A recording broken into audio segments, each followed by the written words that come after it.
እዛ ሀገር በህጋዊ መንገድ መጣችሁ ኢቃማ ያልተሰራላችሁ ኢቃማ ቁጥር ያልወጣላችሁ እንዲሁም በኮንትራት መጣችሁ ኢቃማ ሳይሰራላችሁ ከኮንትራት ቤት የጠፋችሁ እንዲሁም ሁሩጅን 20 የተመታባችሁ ከዛ ሀገር ጠቅላችሁ እንድትወጡ አድርገው ከፊላችሁ የመጣባችሁ ያልታደሰ ኢቃማ ያላችሁ ለብዙ አመት ሳይታደስ እንደዚህ ክፍቱን ተትቶ ሳይታደስ እድሳት ብቻ የጎደለው ኢቃማ ያላችሁ ልጆች አሁን የወጣው አዋጅ እናንተን አይመለከትም። ብዙ ልጆች ለምን ተስፋ ታስቆርጠናል ይላሉ። እኔ የሚሆነውን ነው የምነግራችሁ።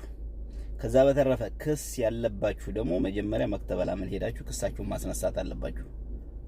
ክሳችሁ ካልተነሳ እናንተም በዛ አዋጅ መጠቀም አትችሉም። አሁን በመጣው በምህረት አዋጁ።